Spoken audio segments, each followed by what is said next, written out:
Oh my god. What is that? It's a sci-fi movie that's very ambitious and will leave audiences divided. And there's the audience itself that won't accept movies of higher substance. Ah! Oh yeah, I forgot. This isn't real. Oh shit. What is up, everybody? RandomRandomMan here, bringing you my review for Annihilation. By the way, this review will contain no spoilers, so you're all safe, as the plot, which is based on the novel of the same name, written by Jeff Vanderveer, basically follows a group of military scientists who enter the Shimmer, a mysterious quarantine zone that contains mutating landscapes and creatures. One of these scientists is a professor of cellular biology, played by Natalie Portman, whose husband, played by Oscar Isaac, previously entered the Shimmer, was gone for about a year, and then returned home not looking or feeling like his usual self. Going into this movie, I was very much looking forward to seeing it. This is probably one of my most anticipated movies of 2018. The main reason being is that it comes from writer-director Alex Garland, whose previous movie, his directorial debut, Ex Machina, I absolutely adore. This is a film that I consider to be a sci-fi masterpiece and an instant classic within that genre. Just one of my favorites of the decade thus far. And with Annihilation being Alex Garland's follow-up, it had me hooked to see that he was conjuring up another thought-provoking sci-fi film, at least that's what it appeared to be, with a really high-profile cast that had me all in. Starting out with the cast and their performances, we have Natalie Portman in the lead role, and she's simply fantastic. She's one of my favorite film actresses ever, and I feel that she could rarely ever do any wrong, and that certainly applies with this movie. Her character has a lot of intrigue within her. Her backstory definitely contributes to her going on the mission into the Shimmer to figure out what the hell is even going on in there, and her connection with her husband, played by Oscar Isaac, also contributes to a lot of emotion that is rooted within her performance. And speaking of Oscar Isaac, he's also great in this movie too. He doesn't have as big of a role as Portman's character, but his role is pivotal to where it is connected to the movie's structure in how we are discovering what is going on within the Shimmer. There are other noteworthy supporting players in this film as well, including Jennifer Jason Leigh as a psychologist and the leader of this expedition that Portman's character and three others go on with her. At first, I wasn't totally in tune with Leigh's performance. She sounded very odd in the cadence of her voice and practically was monotone throughout the entire film. Yet as it progressed, I slowly saw development within her character and why she was acting this way in the first place. We also have Gina Rodriguez as a tough-as-nails paramedic who's on this expedition as well. She's superb. Tessa Thompson plays a shy and quiet physicist who is on this expedition too, and she's also very good. We have Tuva Novotny, who is the fifth and final member of this crew that goes into the Shimmer. She has the least to do and least intrigue of all five members, but she was good in the role that she was given. And we even have Benedict Wong as a scientist in a minor role who is studying the Shimmer. Basically, everyone in this film, no matter what role they're given, but especially the terrific lead performance from Natalie Portman, do great jobs.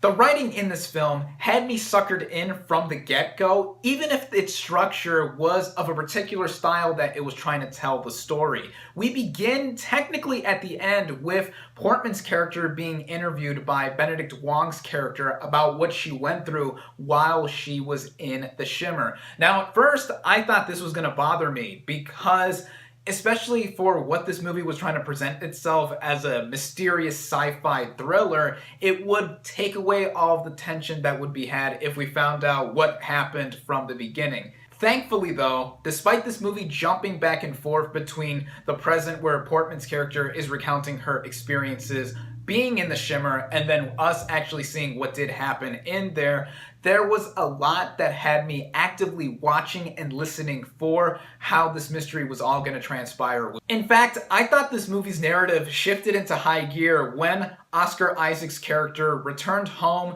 We find out that he was a part of the previous expedition that went into the Shimmer. He was the only one that made it out alive, and he falls ill, which leads Portman's character to be a part of the new expedition to go into the Shimmer, and she's a part of an all-female crew, which is a cool little detail that doesn't yammer you over the head that all 5 of these military scientists just so happen to be women, as once we do enter the Shimmer, we see a bunch of freaky stuff happen, and we also get to view how resilient all 5 of these women are and how their personalities shine through and contributing to the rest of what happens within the film's plot. Amidst me thinking and pondering about this movie as I watched it, I was treated to a bunch of vibrant visuals on screen.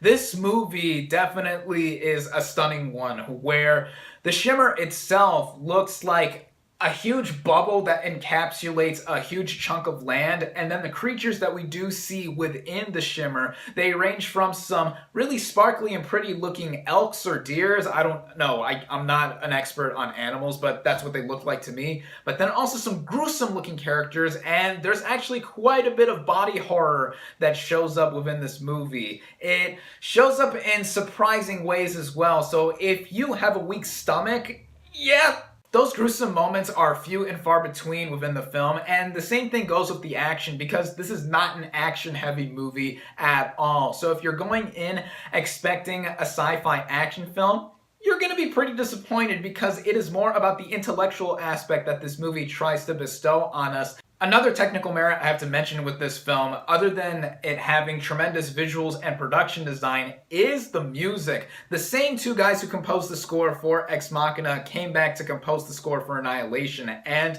the electronic beats and synthesizer tones, especially towards the end of the movie, left me in awe, just like how Ex Machina made me feel similar types of ways while watching this film conclude, and even throughout the rest of its own running time. Speaking of running time, the running time for Annihilation ran at just under 2 hours, and I thought it was pretty well paced throughout, yet I know there are audiences out there that are going to think that it's too slow, and yes, this movie is at a meditative pace in how we are slowly supposed to uncover a bunch of details as it goes on, and that stuck with me because I went in expecting something that would make me ponder and think throughout, and by the time we did get to the end, part of it made me go as if I was having my mind blown, yet at the same time, not everything was answered. And that's one thing also to mention, in that this film is highly ambiguous on top of its ambitious concept. That did leave me not totally understanding what the movie meant, almost as if it pulled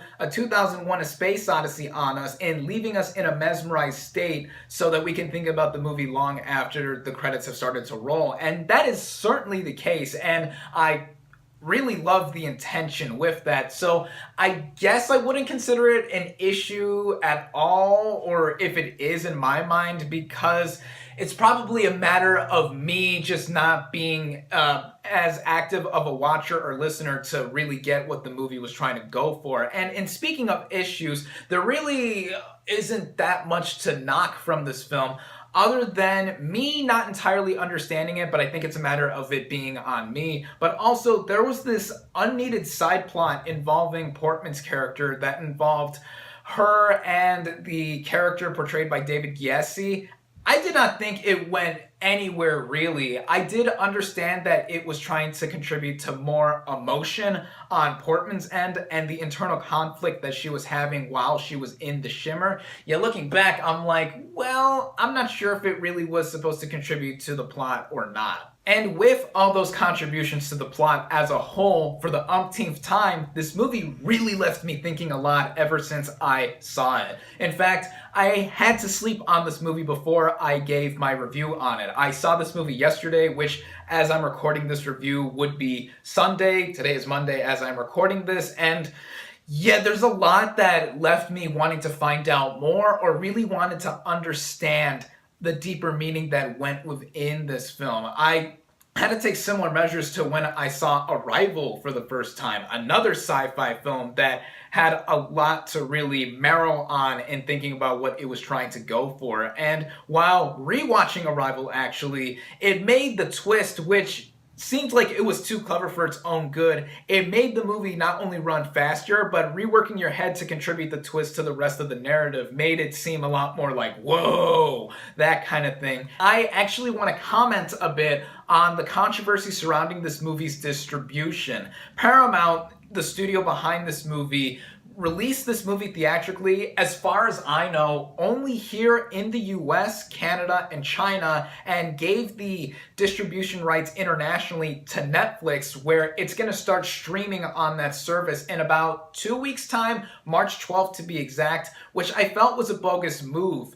This all stemmed off of Alex Garland being told to change the ending to something that mainstream audiences would be more accessible to. Garland stood his ground, and the consequence of that was those international rights being given to Netflix, which I think was a big shot in the foot, because it's a lose-lose situation to where even if audiences weren't really grasped by this movie, it's not going to be making much returns at all. In fact, this past weekend was its opening weekend, and it's I'll just leave it at that. So far, this movie is not doing very well financially. At the same time, though, I have to applaud Paramount for greenlighting and producing an ambitious movie like this, as just last year they produced and released the very controversial Mother, which I do think is the most controversial movie of last year, in that audiences outright rejected this movie for not thinking about it in further analysis. Yet that is what made me like this movie a lot more the more and more I think about it, and upon rewatch, because I feel it's going to be deemed as a masterpiece later on. And with Annihilation, even again, if I didn't entirely understand it, I know that in some capacity Annihilation is going to be remembered as a cult film, a cult classic of some sort, in the same vein of other sci-fi movies that have come before it. And with its ending, again, no spoilers, it does leave a lot to be derived from it. I can so see why Paramount wanted to change it to be more accessible to mainstream audiences, but at the same time, I wouldn't have changed it. Hell, this movie is even convincing me to go read the book that it is based on, as I have never read the book prior to seeing this film, and it is the first in a trilogy, and the movie did leave itself open-ended enough to have continuations follow it. Yet I'm not sure how possible that will be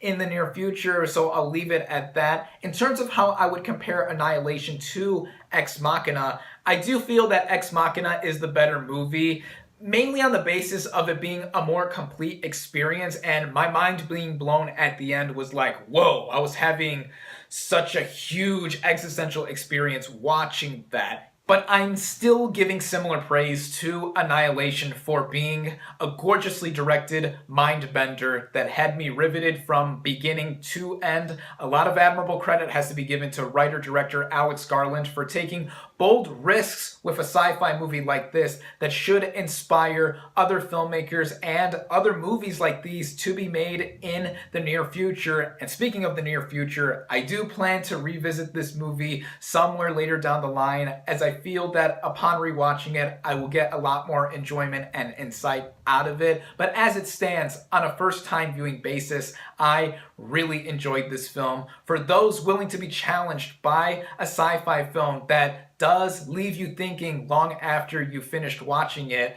I definitely recommend Annihilation. My final verdict for Annihilation is 4 out of 5 stars. Thank you all, as always, for watching. Be sure to like this video, comment on what you thought of Annihilation, social media links in the description, subscribe to my channel for more, and I'll catch you on the next movie review.